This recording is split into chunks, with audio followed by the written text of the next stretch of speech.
I don't know if all of you knew what you signed up for coming to this and things like that, but you got fed and it was free. So those are 2 steps in the right direction. Amen. I'm Nikki, this is Dean. We'll introduce ourselves just in a second, but I just want to do a quick overview of what you're going to kind of get is you're going to hear from a grant writer who does the work, and then you're going to hear from me who is a grant funder and what we look for on the back end and things like that. So you're going to kind of get an inside track there. So I'll let Dean, you can introduce yourself. Sure. I'm Dean Palmquist. I've been in the community since 2009, so it's gone by pretty fast. And have been with the Montezuma Cortez School District as the Federal Programs Director, which is basically AKA the grant writer for the school district. And so I've been in that capacity just over 4 years, about 4.5 years. And prior to that, I was a Parks and Recreation Director for the community, as well as other communities, and a Community Service Director.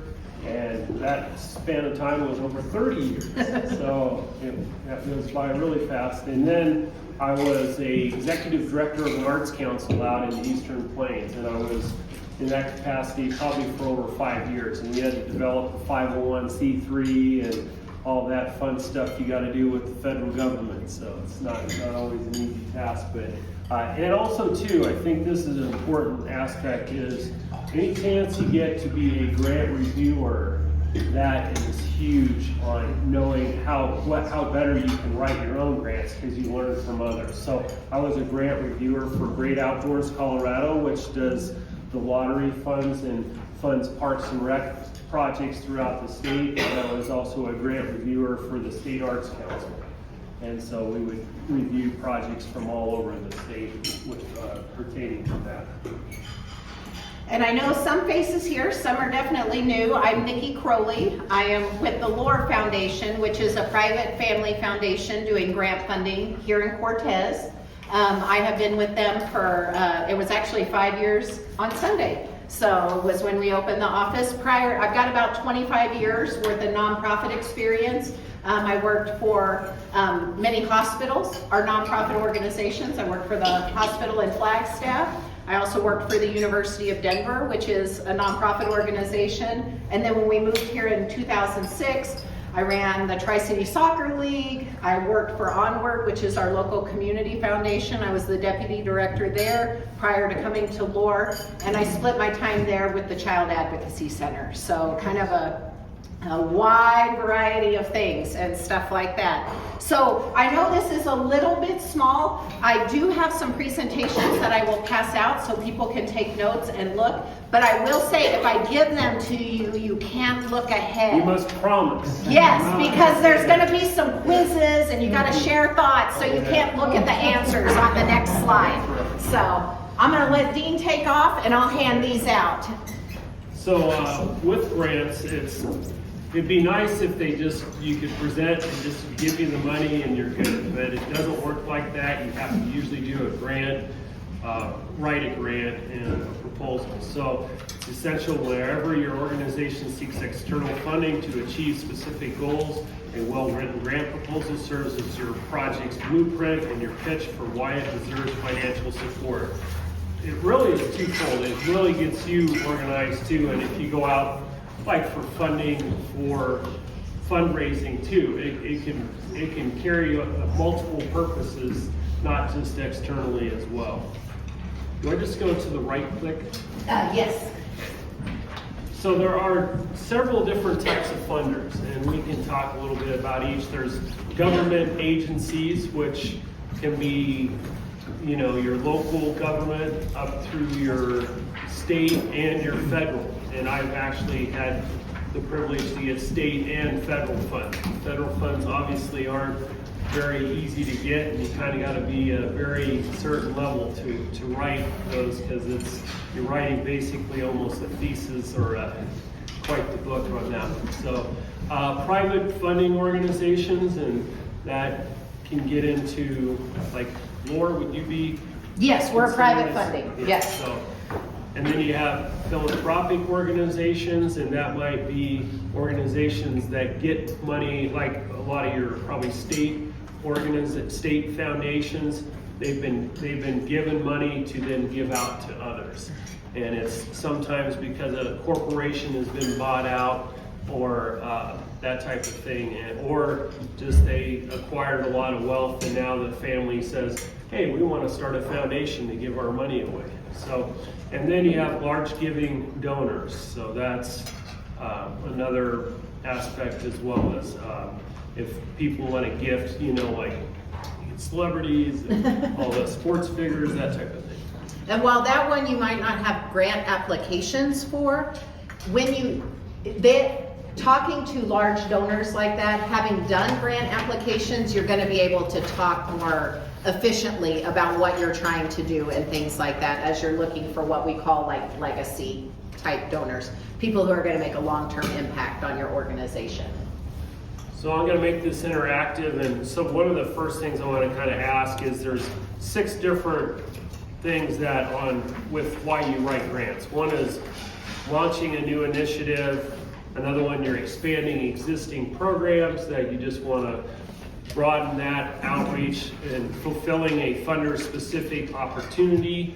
I can give an example with the school district. We were approached by the Colorado Trust and given $10,000 to serve Native American students. And they just came out of the blue and said, hey, would you like $10,000 to put towards your Native American students? We said, sure, and we got funded for 1 year, and we must have done well with what we put it towards, because now we're going to be funded, we're in our 2nd year and going to get a 3rd year of funding of $10,000 each year. So that was a very nice feather in the cap that we really didn't have to do a lot of work on, but you have to be kind of an established entity, I would say, that they know who to approach. And then there's covering operational costs. There are ones now, it seems more so, that do cover operational costs now. But that didn't used to be the case as much, I believe, and it is more the case now. And then securing matching funds too. So a lot of donors will say, you need to raise X amount of dollars locally, and then we'll look at funding you at the end. There's a lot of, especially on your capital campaign efforts, they usually need they might need 60, 70, 80% of the funds raised, and then they'll be the ones that come in and with the last dollars. And we'll be showing you a funder later on or two, just of how that looks. And then there's also the raising the capital funds for the big projects. So I guess I want to show of hands is, how many people here are wanting to launch a new initiative? Something brand new. Okay. It's good to know. A good example for me, I think, is Pinion Project, and when they did the affordable housing. That was a pretty brand new initiative and way different than what they had typically went after funding for. What about expanding existing programs? Okay, cool. So there's quite a few with that. What about fulfilling, the funder specific opportunity is kind of its own thing. Covering operational costs. How many are wanting that?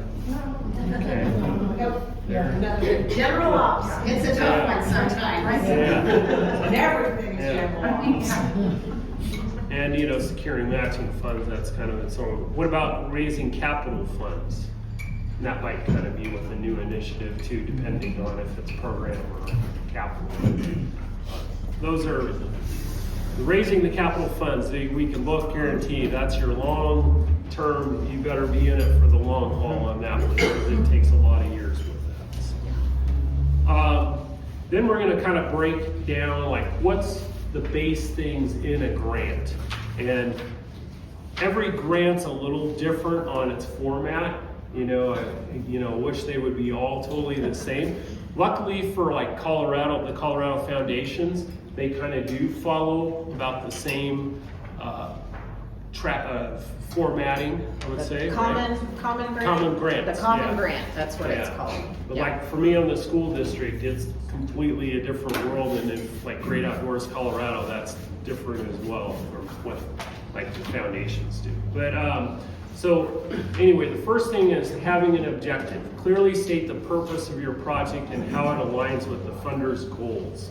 And you might have your mission statement, if you have a mission statement, a vision statement, and then you have values that might be things you've talked about as an organization that you value, and then you have your goals.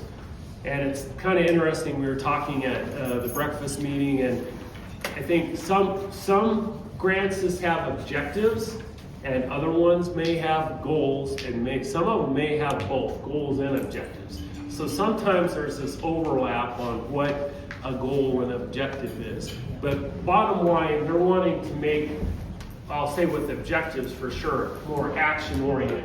You're trying to accomplish something like,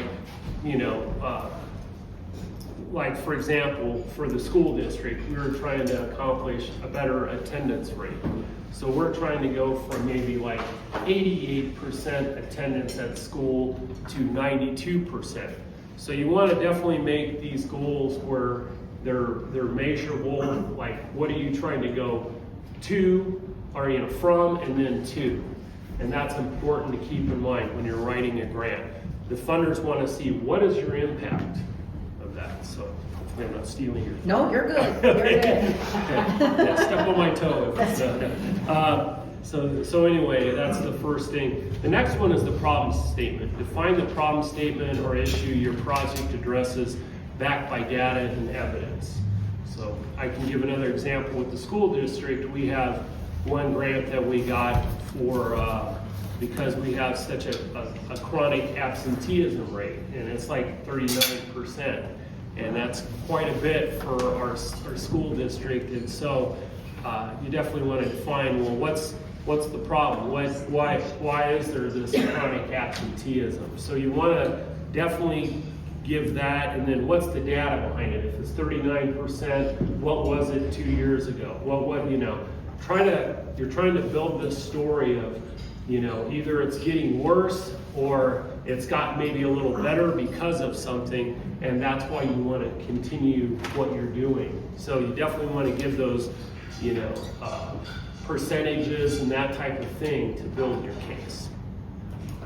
Next is the project description. So you summarize your methods and strategies to achieve the objectives. So you might have several different things that talk about how you're going to tackle your objectives. So it may be, just trying to think off the cuff, do you have something maybe that? Oh, gosh.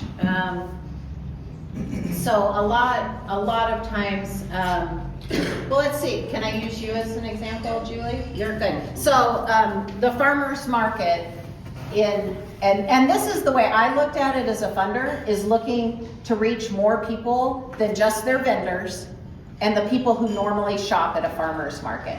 So was it last summer or the summer before? 2 summers ago, they decided to add a bike rodeo to bring in the police department to teach kids bike safety.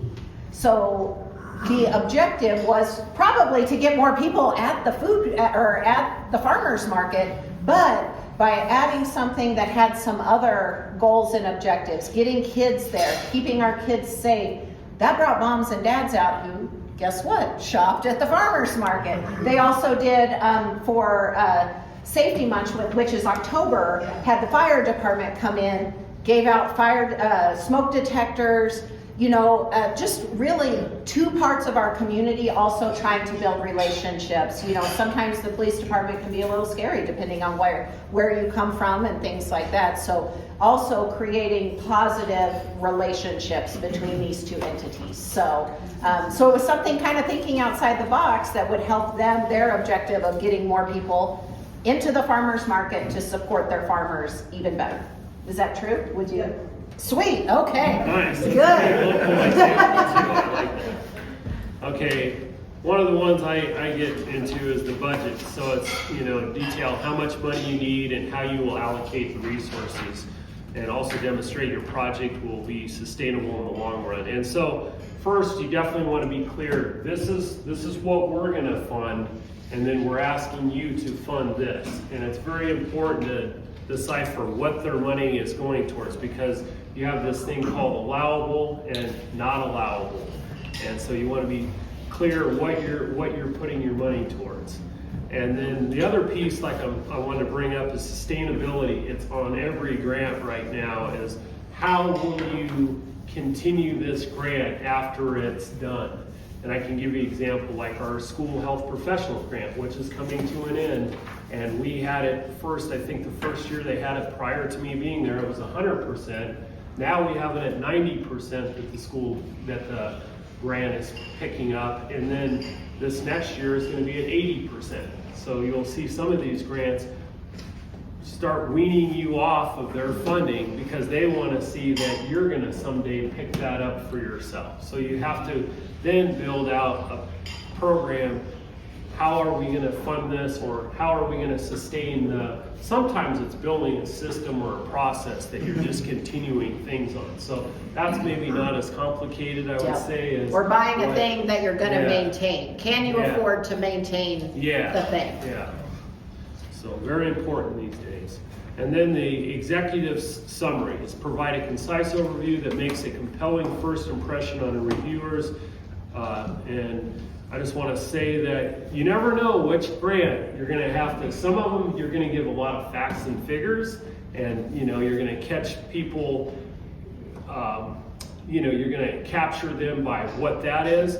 And some people, you need to be a good storyteller. You need to tell that one story of some kid or something that happened that just grabs them and says, this is why we're doing this. So, and I can give the example, we went for school radios a couple of years ago, and that was the comment they had. We wanted to hear a compelling story. Well, that was one of the last places I thought they wanted to hear a compelling story. I thought they would be fact and figure driven. So you sometimes do have to kind of figure out who your funder is and what strings to pull to capture their attention with your grant, because you got to consider there's probably a whole stack of them sitting on a desk somewhere that they're going to go through, and what makes yours stand out versus somebody else's.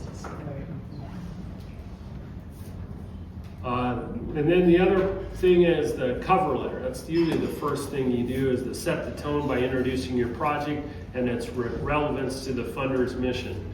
And that's what we'll be showing a little bit later. So you kind of know what your mission is, what you're wanting to do, but then you look at what's that funder, what are they willing to fund? Where is the overlap between what you provide and what they want to fund? So you may have to be creative a little bit on how you approach that.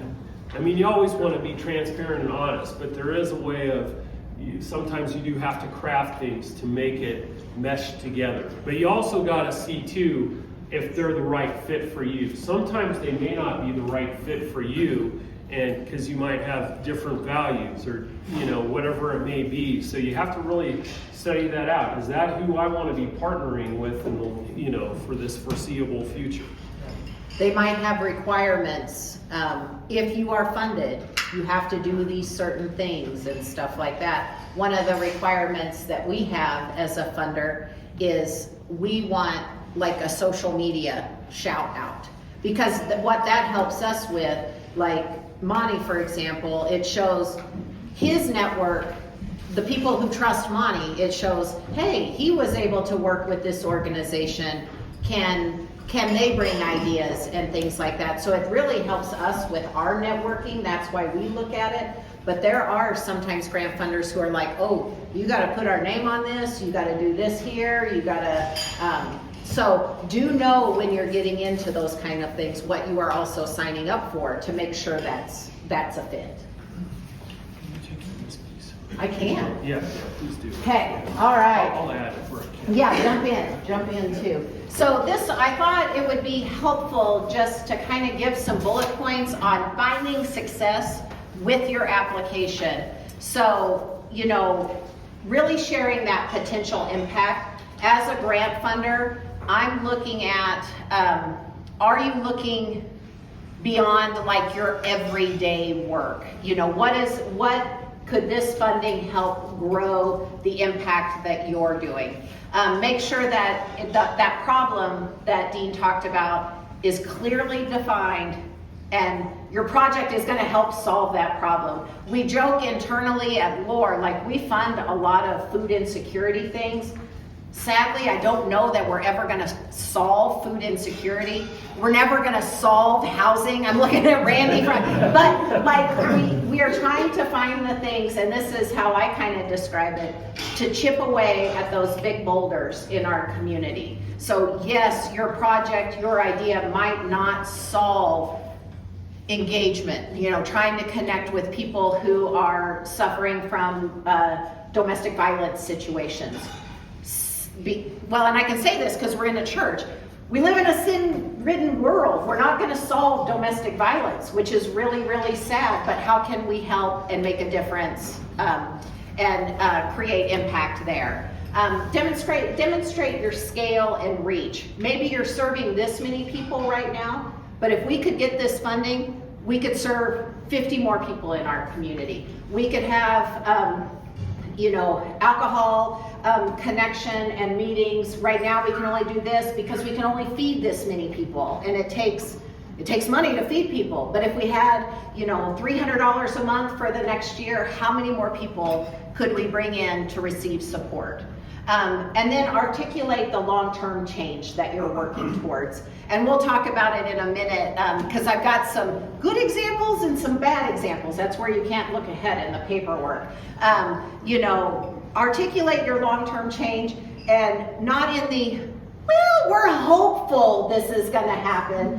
We wanna feel, because sometimes things work out and sometimes they don't, but we wanna feel secure in, if we do this thing, we are gonna make this impact. Alignment, we talked a little bit about that. Research that funder's priorities. And we're gonna show you where in Colorado, you have an easy way to find Colorado funders and understand their priorities. Look at their websites, look at what past grants they funded, because that can help guide you as, we're thinking about this project and we really want to approach El Pomar about it, which is a statewide funder that has like regional groups that actually fund. So we're in the Southwest region for El Pomar. Go look and see what they funded and see if you would be a fit, like, oh, that project's really similar. I think they might look at us. So look at their past grants, that helps. This is one of my favorite things, is using the funder's own language and their framework. And we will talk about framework shortly as well. I've got a daughter who's a senior who's applying for like scholarships out the wazoo. And the scholarships are very similar to grant applications. And I have got her, I'm like, go to their website. What are they passionate about? What is their mission? Is it funded in memory of someone who committed suicide? Are there opportunities to talk about depression in our community? Things like that, how that has impacted you. So looking at their website, use some of their language and things. I'll give you a hot tip. If you're not scared of AI, if you've written your stuff and you put it into AI and then connect it to the funder's website and say, are there changes you would make to this based on what the funder has on their website? So there are some really good uses of AI that can help save time and work for you all. And then the final one on alignment, I would say, avoid stretching to make your project fit for the funder. We definitely can tell as a funder if it's like, yeah, but you don't really do those things. And you're only saying you're doing those things because you want money from me. We can sense that. We also, as a funder, are concerned about what we call mission creep. So like, we will look at what your mission of your organization is, and if what you're asking for seems way outside the work that you told the IRS you were going to be doing, that's gonna be a red flag for us. So that could be updates to your website to show that you are either going in a new direction or expanding what you're doing. But if there is nothing on your website, because we will go research if you have a website and there's nothing talking about this, we might feel like it's a little bit of mission creep there. I'll ask, we're gonna do questions at the end, but any questions on those two, potential impact and alignment when it comes to finding success? Good? Okay, and we will come back. Clear roadmap. That is one thing that I definitely look for as a funder. We're gonna talk shortly about like timelines with milestones and things like that. And is that timeline realistic? I'm working with someone right now to fund a project that's truly gonna be a 5-year project, you know? And if she had tried to condense that all into, we're gonna do that this year, I would have looked at it and said, there is no way that all these things are gonna happen in a year. Now, Lord is not a long-term funder, but we might fund to help make that first year happen. And then she's got a plan, that sustainable plan of how year 2 through 5 are going to happen and stuff. So make sure that it's actually a doable plan as well. One thing that's also helpful, especially in volunteer organizations, you know, how many people have like staff with their entity that they're here with today, or is everybody kind of, sort of, little bit of staff? Sometimes when there's a volunteer organization, like we also want to know, you know, when people aren't getting paid to do the job, sometimes it's not as high a priority as the paying job that puts food on the table. So who's going to be responsible for those activities? Are those people engaged in what you're doing? You know, I think about, I volunteer at the food pantry every Friday. My daughter and I do. And they have 2 staff members. That's what they've got. And then everything else is volunteer. So like if they were to be writing a grant, they could talk about the 40 of us, which sadly they're having their volunteer appreciation thing tonight. I had no idea, and I'm like, oh man, that's okay. But like those 40 people are gonna be the people who distribute the food. Those 40 people are gonna be the people connecting with people as they check in, making relationships with the people who come to the food pantry. So knowing who's doing those activities is important. Go ahead and anticipate the challenges. Like there are some applications, we are funding through the city. Some of you might have seen the 81321 launch program. It's just a little bitty grant opportunity, but one of the things we ask, what could make this difficult? Where could be some challenges in making this project happen?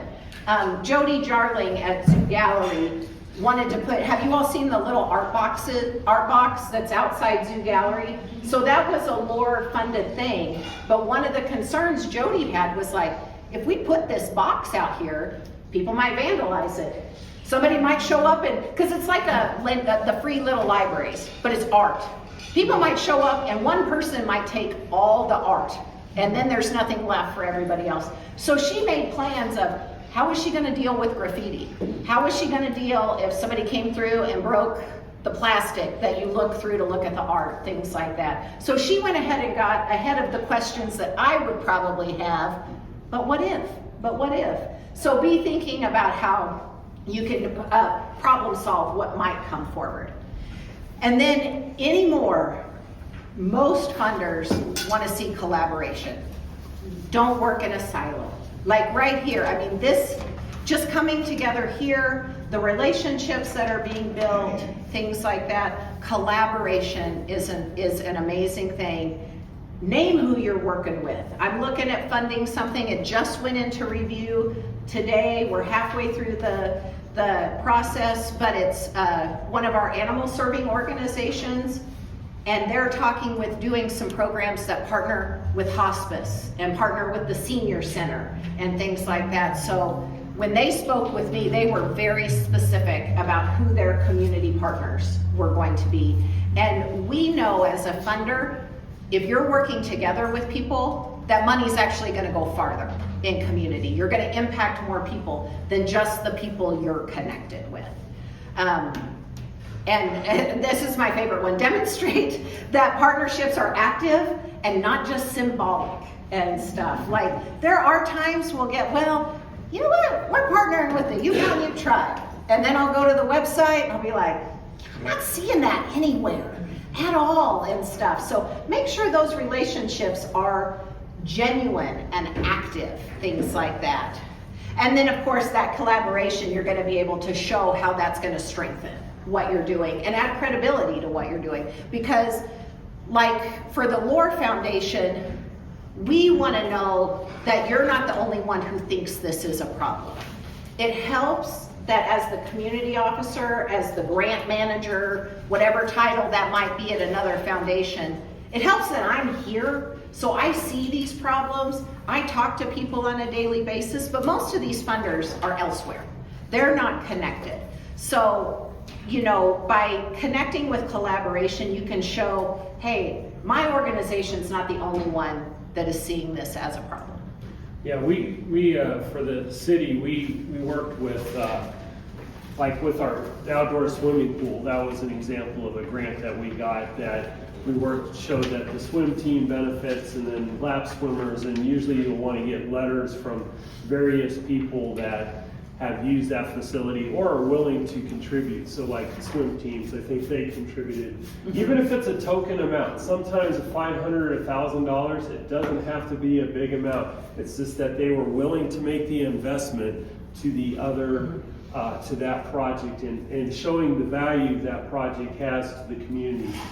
We got the pickleball court, so we had a pickleball group come together and they contributed $3,000 to $5,000 for that project. So it's important to have as these partners. Maybe you can get these letters of support, but it's also good to get them contributing something towards that project. And it can even be like the county providing in-kind. It might be road base for a project or whatever it is, but just find your partnerships where maybe they can contribute towards. Yep. Okay, don't sit down, Dee. I'll pass it back to you. Colorado Grants Guide. This is the place you can find funders. And then the next 2 pages are the Gates family. The Gates, okay. Yes. Yeah, so, yeah, this is a great resource, and it's even free. You can go to our public library and it is there. I don't think you can take it home with you, but you can. You can log in there. Yeah, log in there, and you can probably make copies there Yep. too. They will let you print, and I believe all 3 libraries, so depending on where you're located, all 3 libraries have access to the Colorado Grants Guide. If you are a member of Onward, if you're a fiscal fund of Onward, they also have a subscription to the Grants Guide. So. Yeah, and it's about any foundation in Colorado, and there's even some other funders that may be a part of that as well. But we just thought it might be a good example to give you one of the funders, the Gates Family Foundation, for example. So you can see when you look at that, you have areas of interest: arts, cultural, humanities, children and youth services. You know, does that any of that align with your organization on what you're trying to do? You got to get out your magnifying glasses. Yeah. Now you've got. Do we have? Is that part of the handout? No, I didn't print that one. Okay. I had a couple copies, but the grant, and then the grant type. Is it for capital improvement? Is it for matching, the general operating support? So again, these things we talked about earlier, you kind of find out, is that the fit for what we're trying to do? And then you get into the smaller print even. It gets worse. the purpose. Hold it way out here Yeah, with yeah. your find the right. Yeah. So, you know, they say about the capital grants are generally limited to comprehensive capital campaigns and only nonprofit organizations with capital projects that benefit Colorado. So again, they're giving that footprint. It has to benefit people in Colorado in the Gates Family Foundation case. You know, I could go projects in rural communities that face greater challenges in accessing funds for capital projects. So if you see some of these funders targeting the rural communities, that's probably, it may be a good place if it's a fit for what you're trying to do. And there are this thing called Colorado Philanthropy Days that comes around about every, maybe. Yes, every 4 years, because it 4 years. rotates around. And so that's a big opportunity that you have a lot of the funders from Denver come out to here, and you can do speed dating times of getting roundtable discussions with them and really get to maybe build some relationship with them coming out here, because some of the real serious people that go out and do grant writing and that type of thing, they'll they'll send bodies up to Denver to build relationships with them. But this Colorado Philanthropy Days kind of evens the playing field, because what they don't want to see, they don't want to give their money all to Denver. They truly do want to disperse it around the state. And so that's one of their, I think, major objectives, is to do that. And one of the things too, I want to, before I lose the thought, is that there are certain foundations, and I could give you like the Ann Schutz Family Foundation, Help Lamar Foundation. They're smaller grantors, like $10,000 or less, but they are some of the gatekeepers that if you get in with these smaller ones and they believe in your project, they will share it with like the Gates Family Foundation, these other larger donors, and better chance then when you approach them, you've got some credibility to stand on with your project to then get these bigger funders. Correct? I mean, that's... Yeah, absolutely. If you are not currently on, it's called the Community Resource Center, CRC. If you are not on their email list to find information, take time to sign up for that, because they actually host some virtual funder roundtables. There was actually one last week with some of the state funders and stuff. So take a look at getting, and they also do a lot of trainings, things like that. So that's the Community Resource Center, and they're based out of Denver. So take a look at that and get signed up to get information from them. Yeah, they would, I mean, that would be a good place. And that's who hosts Rural Philanthropy Days. So, yeah. Okay, we're to the blue slide. Okay, I'm back. Yeah, Okay, we're gonna look at it through the funder's lens. So what are the things that I'm looking for in an application? So I sit obviously as the community officer for the Lore Foundation, I see and assist with every grant that comes from here. I also sit on Onward, a Legacy Foundation's grant review committee.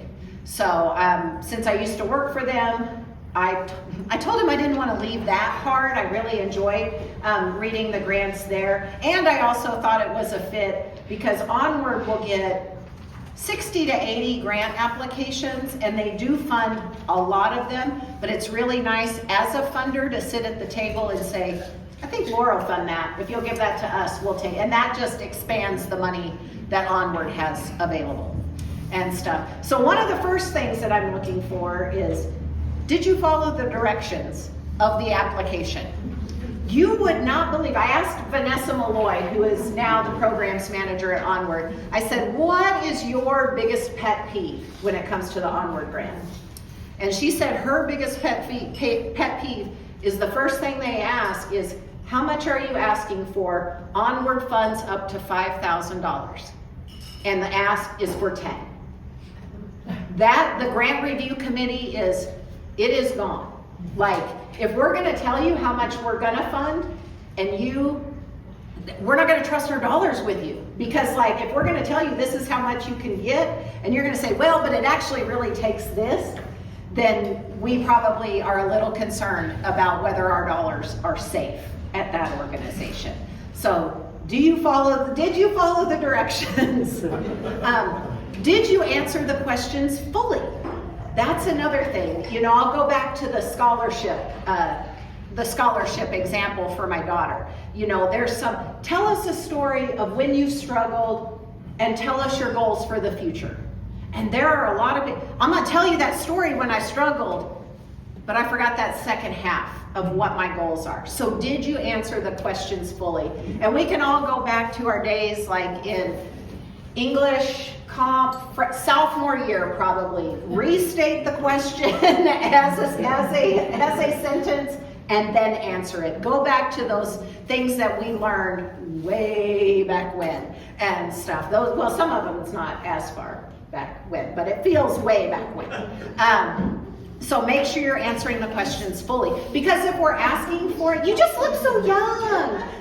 You might not be, but you look young, and that's good. 61. Shut up! Oh my gosh. Okay. So Yes, little nurse you'd ever want on recovery.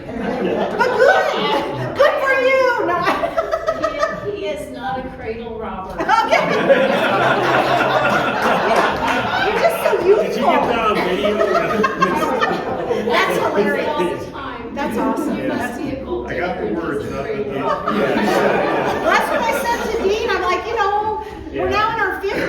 like, I'm 60 now, and I'm like, oh my gosh, like I am terrible at guessing ages. So it's always on the good end though. I'm like, at least I'm nice about guessing ages the wrong way.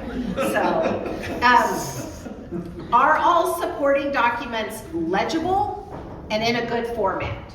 So sometimes as a grants manager, we might be sending information up to a grant review team.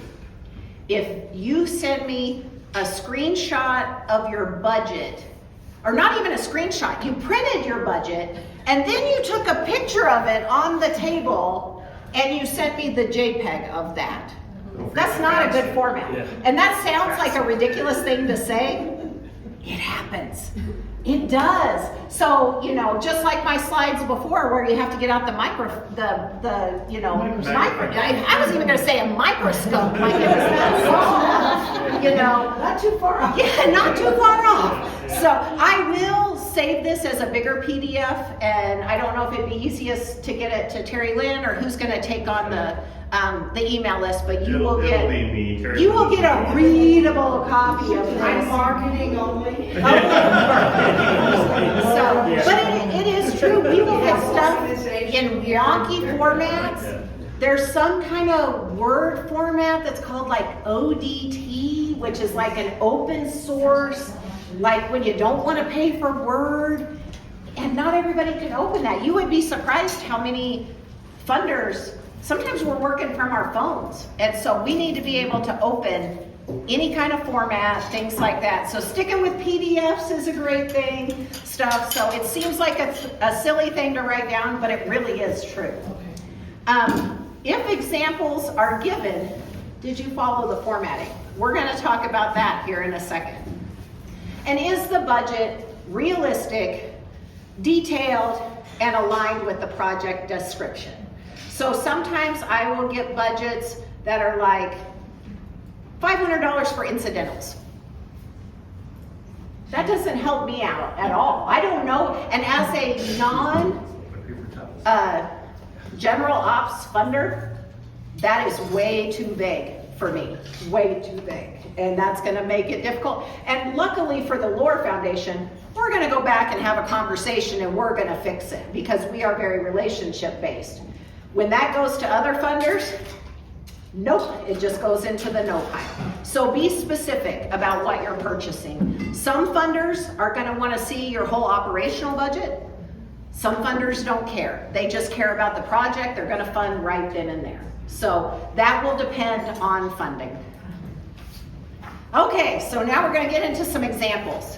So on our application, we have a timeline of activities.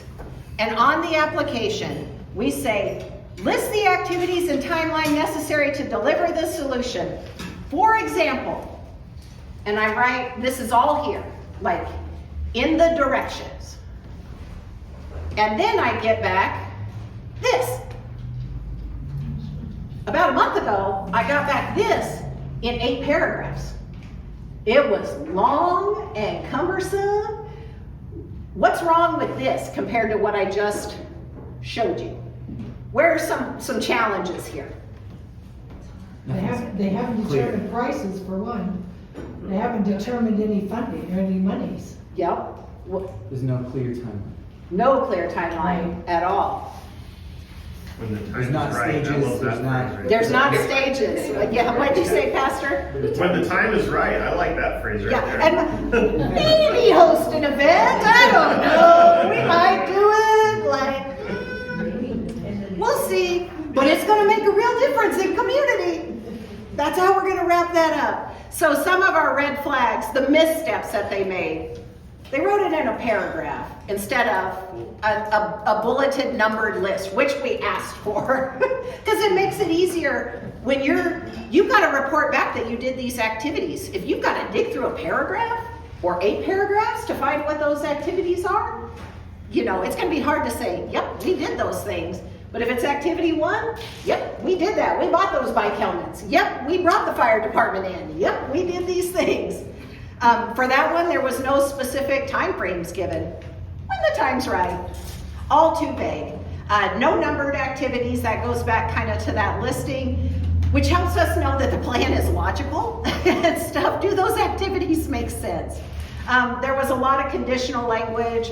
I pointed that out. You know, it didn't feel like they were certain about the things that they were going to do. Luckily, this was not a real example. I did not pull this from somebody's application because I didn't want to do that. So there's a lot of filler stuff in a timeline of activities. We're excited about this project. Well, yeah, of course you are. You came to ask for money for it. Like, we know you're excited. That should actually be somewhere else, but not in a timeline of activities. And vague actions with no specificity. We'll reach out to vendors. We'll do some outreach. What does doing outreach look like? Are you going to put up flyers? We all know Montezuma County is a flyer community. You know, putting up flyers is a big thing. You know, what does that outreach look like? And then, as I said, maybe we'll host an event. Maybe we'll do a thing. So those were the missteps, those people. So here's example 2. So we've got our activities listed. Where do you see some challenges here in this one? Where are kind of some missteps? Buy stuff. Stuff? That's like out there. Yeah, my stuff. Determined. Do what? To be determined. TBD. Yeah, we'll do that sometime. Yeah, we're not sure yet. So Doesn't even have a year. And that's true. January to December of what? And implementation, spring could be 3 months of the year, it could be anywhere. Yes, exactly. Okay. So some of the missteps, that vague language we talked about, we're going research. What the heck does research mean? I don't know, like, depends on what you're looking for. That one of them didn't even have a time frame. We're just gonna buy stuff and get everything ready for project launch. Well, when are you gonna buy the thing? We always tell people at Lore, if there is something in the budget, tell me when you're gonna spend that money to make that thing happen. So Monty's nodding his head, so, yep. Let's see, inconsistent formatting. Some have time frames, some don't. Little careless review, and that's kind of what it looks like as a funder. Like, did you actually look at it? Or did you maybe put it into ChatGPT and let it come up with your activities, and then you just copy and paste it in? Like I said, I'm a huge proponent of AI helping you do the things, but there has to be a human eye on things. Everything has to be reviewed by the human. Can I mention, like, Yes. So I think specificity is very important as much as you can. And sometimes, I mean, I just did a grant that we did get funded $100,000, and I gave a lot of specificities of dates, and I know those dates still may change.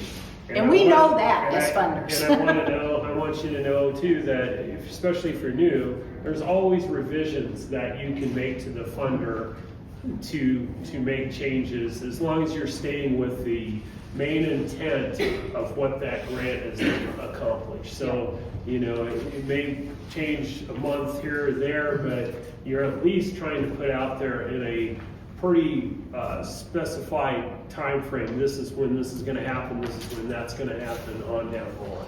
And truly, most funders and most grant managers, we're nice people. We're going to have when something gets stuck, like, gosh, I'm struggling connecting with these people, or I found out I wanted to launch this thing in September, but kids aren't ready to start doing new things in September because they're still just getting their feet under them in school. I should have said I'm going to launch it in October. That's actually what I'm going to do. And that conversation and open communication with your funder is really, really important.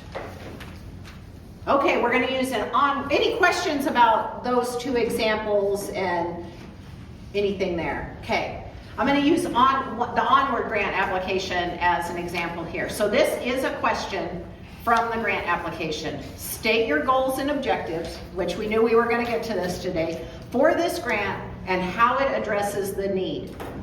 They even say the more specific, the better. This is exactly from their application. Goals are broad, objectives are concrete and measurable, 100 or 1,200 characters maximum. Okay, that is the exact wording on their application. So here's our first example. So our goal is to reduce food insecurity, and this is just a quick example. So their goal is to reduce food insecurity in Mesa County. Objective 1, we're gonna enroll 50 people in additional senior households. We're gonna increase meal delivery. And you see there's numbers Dean talked about. Here's where we are. We're doing 120 meals. We wanna get to 200 a week. Things like that. Partner with 2 local grocery stores. So we got some partnerships happening here.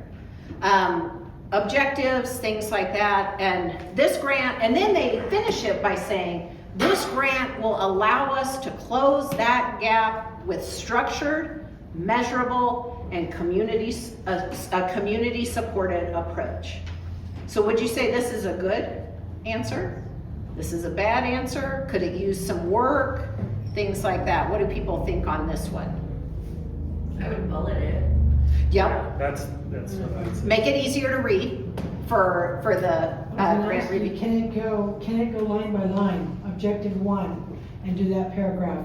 Objective 2. She's our organizer. Yeah. Yeah, that's My what. parents were that's what teachers. she's saying. I've seen it bulleted going 1, 2, 3. Yep. Right. Rather than all one run-on paragraph. Yep. Yeah, Yep. that's how I see it. But is the content good? Yeah. The Yeah. content sounds good, Yeah. yeah. Yeah. It Make sounds it like so they you can know actually what- read the content. Exactly. Yeah. Just make it easier to read. Yes. So here's the success. You know, here's why example 1 is a good one. Clear goals. The clear goal is stated right at the beginning. We know where this money, if we were to do this, this is the thing they're trying to do in community. They have 3 concrete numbered objectives. Could it be formatted better? Absolutely. Could it be easier to read? Absolutely. They have specific numbers. They have dates. They list who their partners are. There's a direct connection to documented community needs. Sometimes finding community data can be challenging, but luckily we do have like our economic development at the county, at the city, at the different town municipalities. There are data sources, places.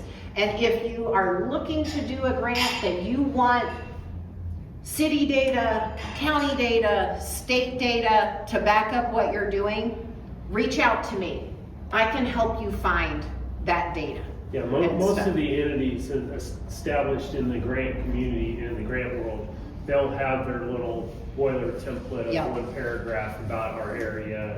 Yep. If you want to work with kids who have been abused, you're probably already in contact with the Four Corners Child Advocacy Center.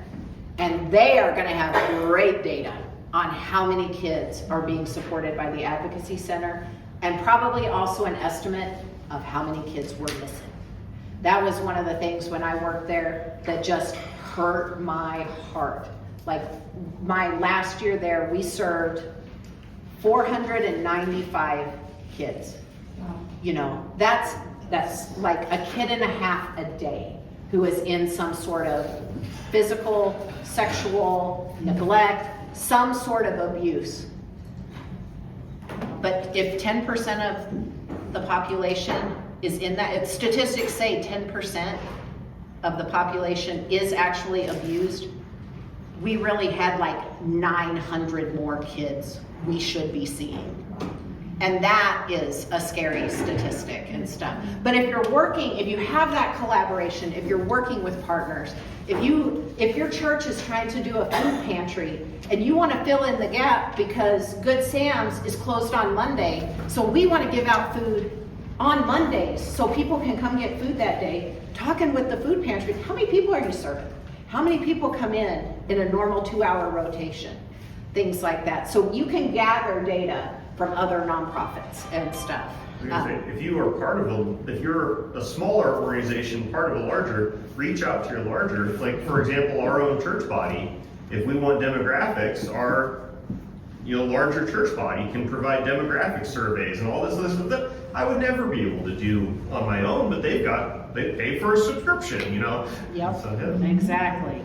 And then they also had those measurable and time bound. Sorry, I'm talking way longer than I thought I would, and I really apologize.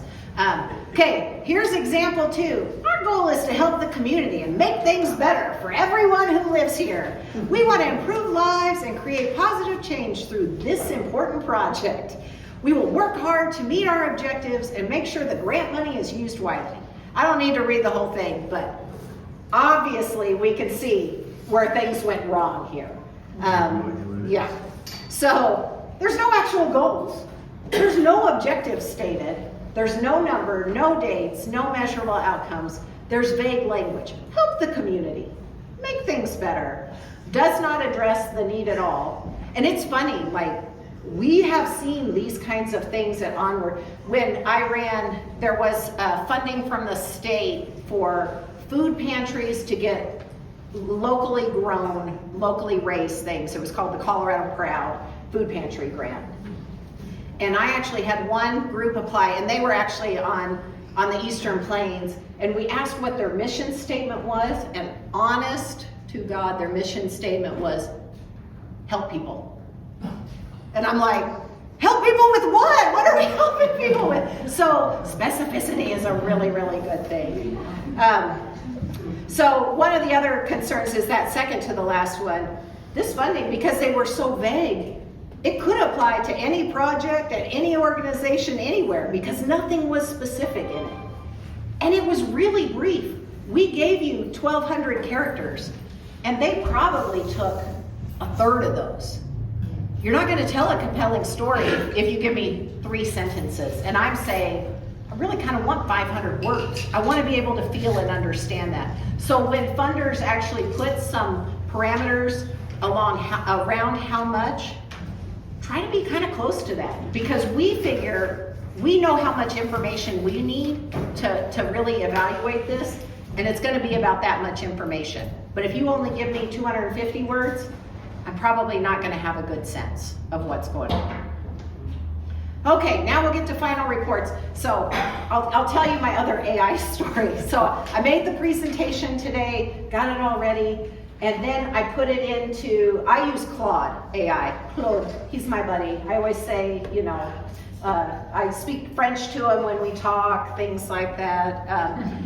But I put my presentation in and I said, are there any suggestions that you would give to make this better? And one of the suggestions came back and it was like, you mentioned final reports on the second page and then you never talked about it. And I was like, oh, that would have been bad because I said I was going to. I'm like, there would have been a woman in here who would have been like, excuse me, Nikki, you said you were going to talk about final reports. So that thanks to AI, we now have 2 slides on final reports that I would have completely forgotten to put in. Start working on to help you out, start working on your final report as soon as you get funded. Because you're going to be gathering data as you're doing the thing, whatever that thing might be. Because you're going to have a good story to share in month 3 of a project, but by the time we get to month 12, you might forget that really cool story, that impact you made to that kid, that senior, when you took that food box to that shut-in, and they hadn't seen anybody in over a month, and how that impacted your heart, how that impacted their heart. That might be something you might not remember 12 months from now. So starting like a Word document or whatever you work in, Google Docs, just start dropping data, start dropping information in, so when it does come time to do the final report, it's going to be a whole lot easier, a whole lot easier. We had with the Colorado Trust that we had it fund the 8th grade students, the Native American 8th grade students, to go up to Denver to see different colleges and VOTEX, and we had them, once they got back, do what kind of impact did this trip make in your life. And it was pretty powerful, some of the comments. There's no way that probably a teacher going or whatever can make that same impact that student made, that changed my life. I'm now going to be looking at higher education, and you know, there's some very powerful. So we just kind of did a collage of pictures, and then we did different quotes that the students made, and that it's sometimes as simple as that to give back to your funders, and that was very powerful to the Colorado Trust. Hey, those dollars did work what we wanted to see happen.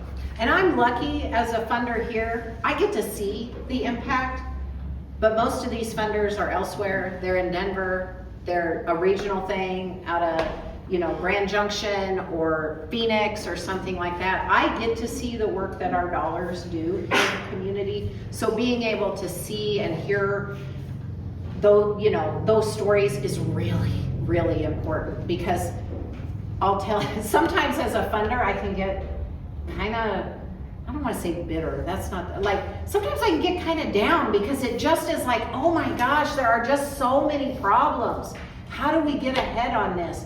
But then that story comes through of that, like I said, that senior who got the meal box, or, that, it's like, okay, this is why we do what we do, and things like that. And it gives hope to the funder as well, that things are hopeful in our community. I think there's a lot of times, especially now, well, really since like 2020, we don't feel there's a lot of times we can feel not hopeful and stuff. So hearing those stories keep us hopeful. Again, answer the questions, completely and specifically. Use your numbers.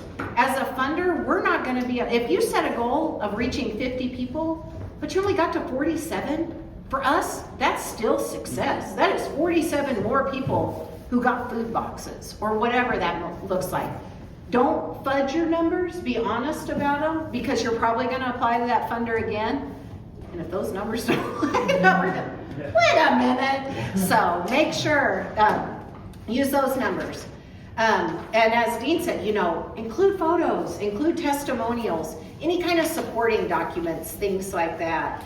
And treat the final report as a relationship building opportunity. Our final report is super easy with the Lore Foundation, but one of the questions that we ask is, what next steps are needed for this project?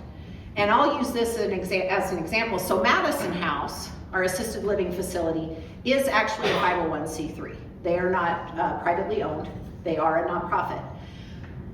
They found out, it was like a couple of years ago, they found out that to actually be an assisted living facility, you have to have kitchens available for the residents to cook in. That's what makes it assisted living. If we are cooking every one of your meals, we have become a nursing home. So they needed a kitchen. So they came to us, asked for funding. We funded a kitchen that actually butted up to the commercial kitchen that was used to feed the residents, but they had access to water, they had a stove, they had all of those kinds of things. So if they wanted to cook for themselves, they had that ability. So in the final report, they report back, went great, installation went great, we actually were able to find an electrician to come in, and that's one of those things on those timelines, we know things change. It is hard to get a plumber. It is hard to get an electrician. It is hard to get skilled laborers in our community right now. And we know we can make our best guess, but anyway, in that final report, they said, well, one thing that came up was, people were making cookies, and they want to sit around a table and visit and have a cup of coffee and have cookies, but we don't really we have smaller tables like this, tables of 4, tables of 6.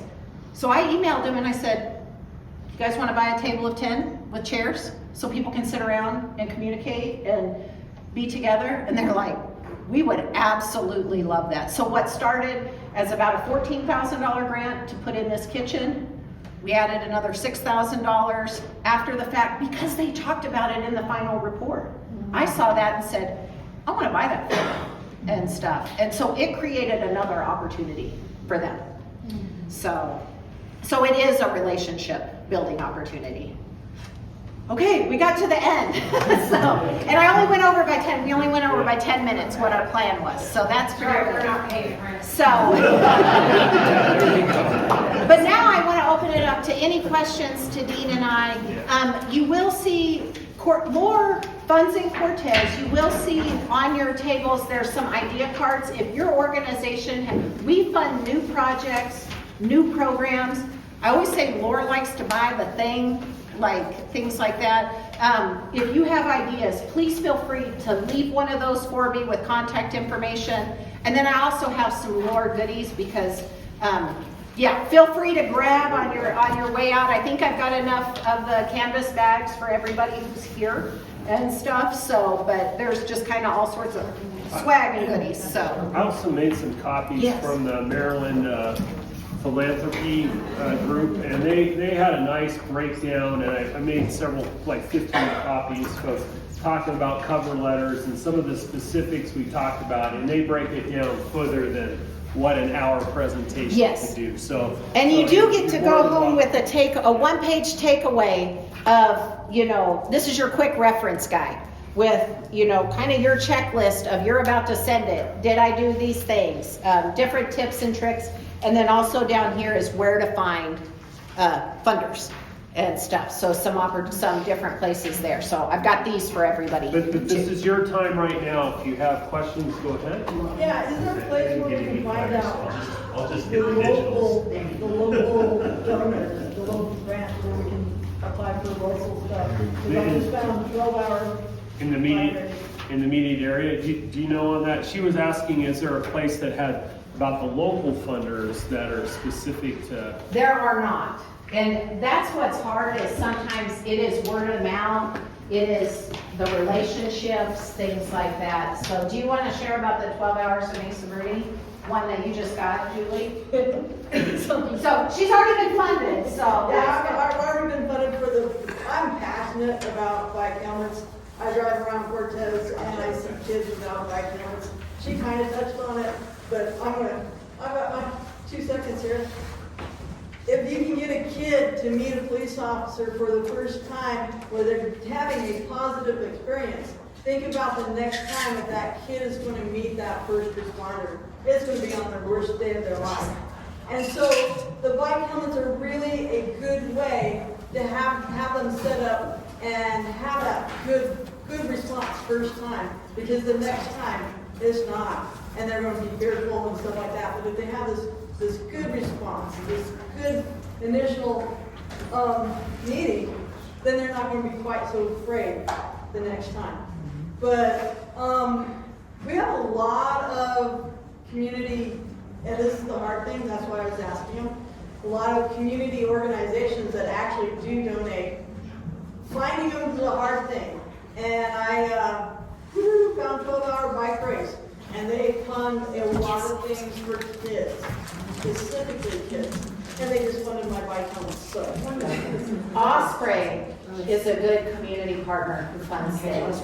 The city of Cortez has a grant cycle. Empire Electric has a grant cycle, things like that. One of the things that I didn't put in here that is a tip that I would give, start researching who funds and when their applications are due, and put together a calendar, like put it on your calendar. The Onward application opens September 1st, closes up October 15th.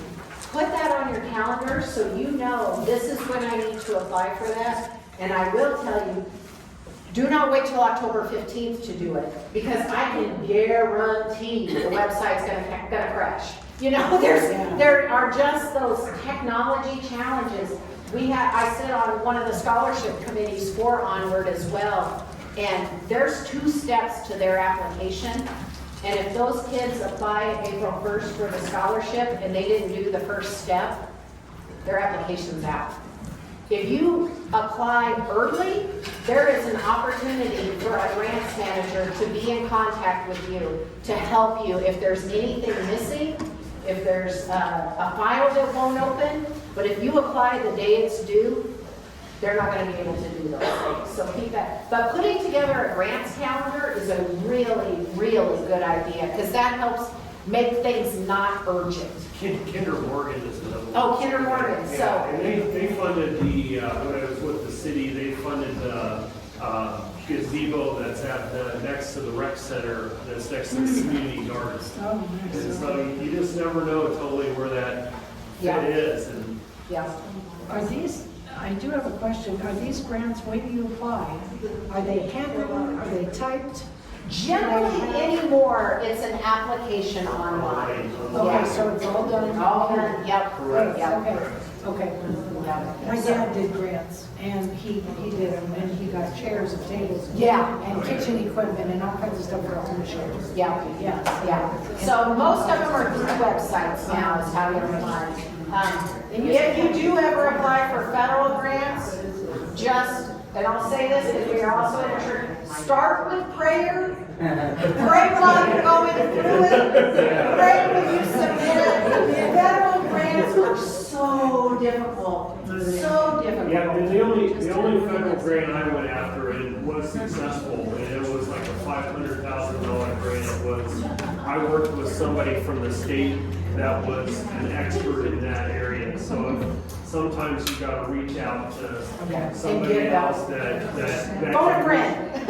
So you'll write it, that they'll review it and give you places to build it to make it better. Because they know the lingo, like, more at the federal level, because if we're not working with them on a regular basis, you really need that other person that, Which does bring me to, so one of the things that I do with the Lore Foundation, we have something called Lore Helps. And that is where we might not fund, but we can use our expertise to help you. One of the things that I do is grant review. If you're working on an application and you're like, gosh, I could really use another set of eyes on this, reach out. So there's some bookmarks there that have my email address on it. Just reach out. As long as it's not the day the application is due, Yes. I'm probably going to be able to take a look and help and be another set of eyes. I'm going to look and see, did you answer the questions fully? Is there anything as a funder that I would be, more information I would want to fund this? And that's a good point, that whoever you're sending that grant to, a lot of times, if you get it in early enough and you work with them, they can review it to say, hey, can you check this out? And it might have some things messing that you still have time before the deadline So to make that's that the other thing I was improvement. gonna ask you, do they ever kick it back to you? Some will, They will. some will It not. depends. Can you Yeah, it add, can you depends. add addendums to these grants or not? Probably depends on the funder Okay, and so- things like that, I was so. wondering if you could add an addendum, you know, say, hey, this has come apart, you know, come into our organization, can we add this in, you know, kind of thing, okay, all right. Usually the application window is pretty small, so there probably won't be a lot of changes there. But if you're funded, you might see changes happening as you're doing whatever you were funded for. And staying in contact with, like with our foundation, we send an email at the halfway mark with a list of their activities. And we just ask, how are things going? Are we looking good? Are there changes? Do you And- ever ask for like more information? God, no. Yeah. And it's funny, like I don't even want receipts. We look at it, we really look at funding, what we call trust-based philanthropy. You told me you're gonna do these things, and you told me you're gonna spend this money, and I'm gonna believe you. Until you prove me otherwise, I'm gonna believe. It's funny, we funded search and rescue. I don't know if anybody's a volunteer for search and rescue here, but we funded them for a new drone that would it could take a small payload to somebody once they were found, like take them water, take them a nutrition bar, take them one of those small blankets that can, you know, until help can arrive. And like 3 weeks later, I got a copy of the order form and the receipt. And I'm like, thank you, but you know, and I was very cordial about it. But it's like, I believe that you're going to do the things you're going to do. Now, some funders are going to be like, I want you to account for every single penny. I want to see your receipts, things like that. So also think about when you're looking at who to apply to, what is your capacity to follow through on that reporting and stuff? Because some truly can be cumbersome. We joke internally, we don't ask a ton of questions because there's a need to know and a want to know. And I think a lot of funders are like, well, we just kind of want to know these things and stuff like that. But you all are working so hard doing the work that you're doing that to us, you just need to tell us the things we need to know so we can move forward. And then if you want to share a little bit more, great. But we don't want to take so much of your time. because we want you doing the work. I wish federal was like that. Amen to that, that's a fact, Yeah, that is so I true. honestly got audited from Colorado Department of Education for some benefit, $2 and some cents, because they were questioning if it was outside of the parameters, but Oh my it was gosh. crazy. Wow. But you never know. Thank God we had records on it, and we could easily prove why we Why funded they- Why you spent that person. $2? Yeah. But you, I was example, There's you a never- 500,000? Yeah. Yeah. Yeah. Okay. So it is, and don't hesitate, like if you're looking at like, let's say the Gates Family Foundation, that's Gates Rubber, not Gates Microsoft. Thank you.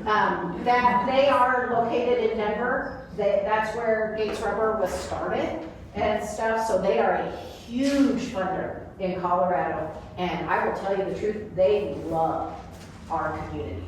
They funded the Lewis Area Community Center a lot. They're a big funder of that. What about the Daniels? Daniels Fund. So Daniels Fund, they kind of changed their funding strategy. Now their money is going to these big coalitions. So like the Team Up Coalition, if you all have heard about that, that's doing work in Montezuma and Dolores counties.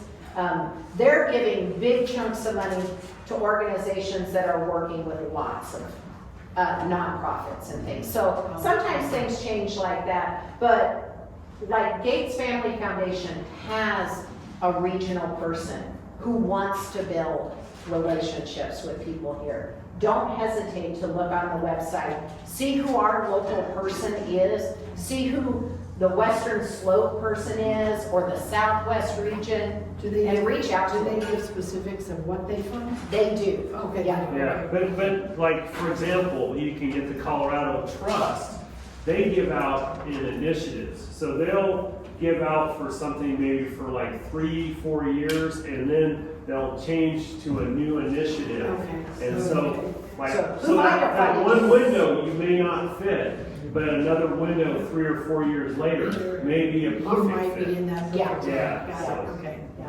okay, wow.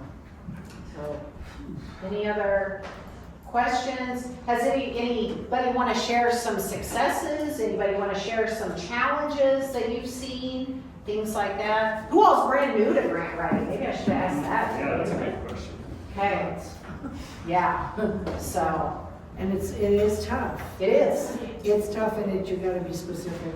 Hey, can we ask, did we hit the mark on the information you wanted to see? Yes. Is there anything? I just wish it were bigger. Is I there- You will get an email like full size. I just wish it was larger. Yeah. I guess we need a grant for a That's bigger the only TV one or for- fellowship hall, you know?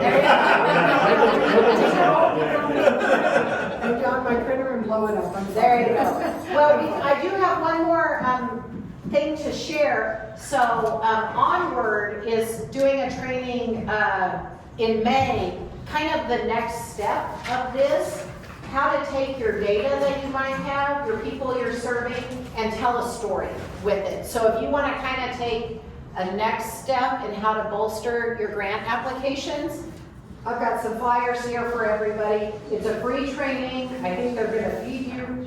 So maybe, it'll be out at Lamppost Community, the Creative Learning Center, what used to be Rock Springs. Oh, So, yeah, that'll take care of that.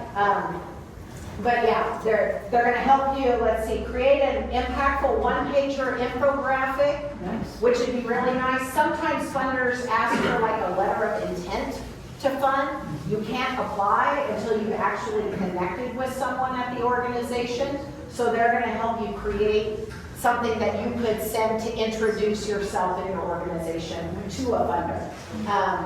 They're gonna talk a little bit about AI and how you can use assistance to help in your analytics, things like that. So I don't know the person, she's fairly new to community. Is that you? Me. Yay! You wanna talk about this? Yeah. If you don't mind. Yeah, please do. Yeah. I'm like, I haven't met her yet, but Vanessa's super excited.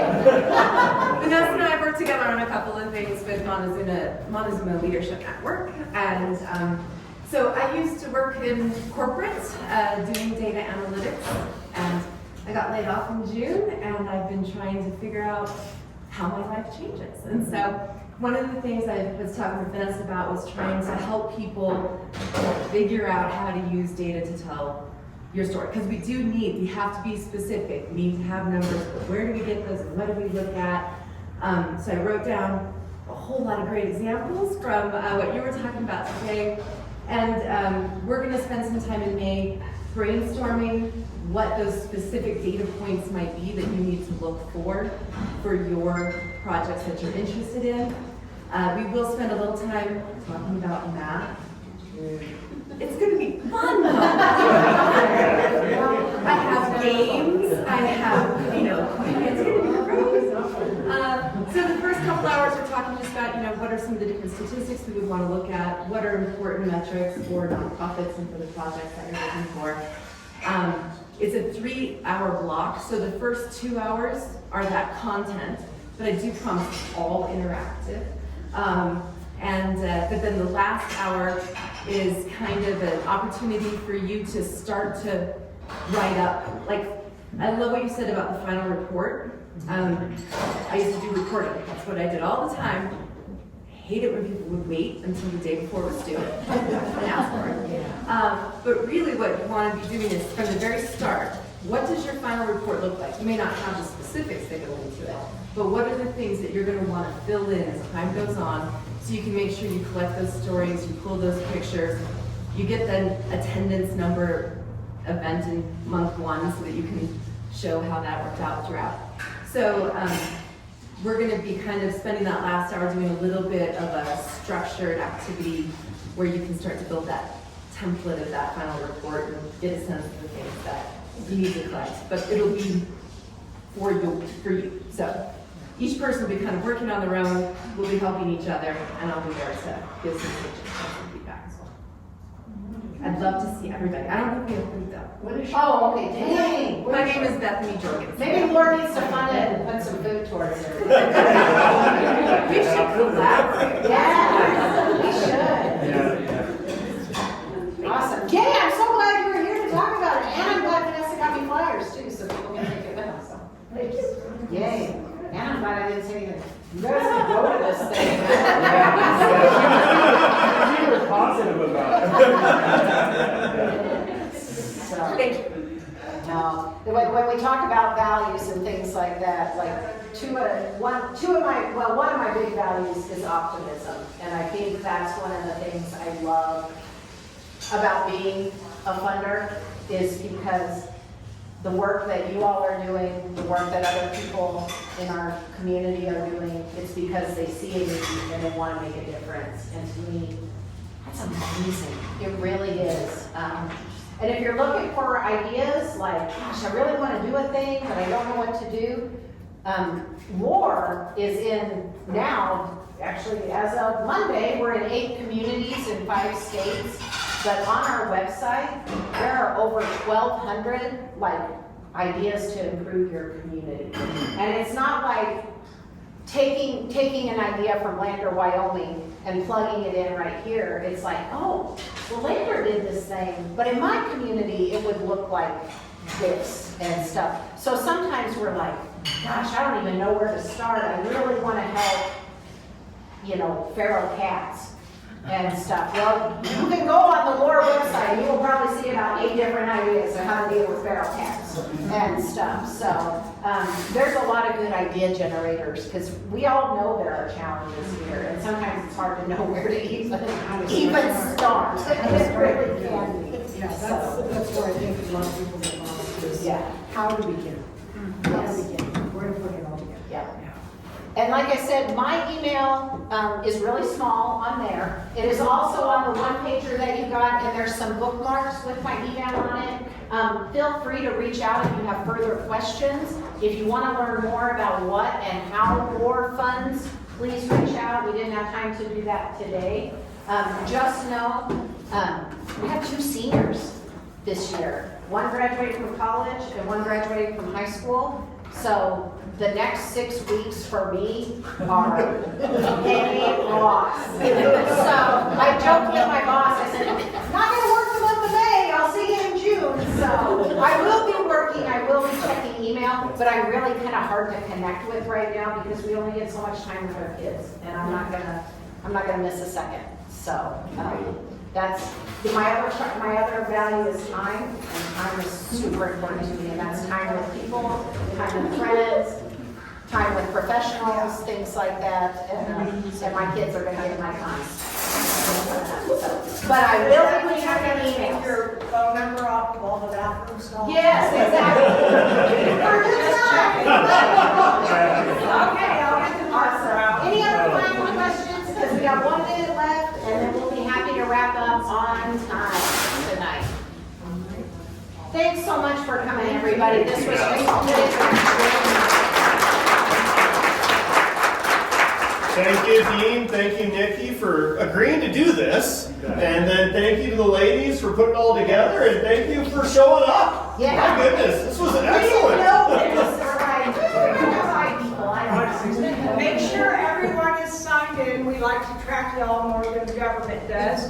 Data. She needs data, guys. I need data. Look at this woman. She has to report to the ministerial And if any office. of you were at our crisis intervention training last September, I want you to know that the Laura Foundation made it possible to be able to cater it and feed everyone. So what she's telling you does work.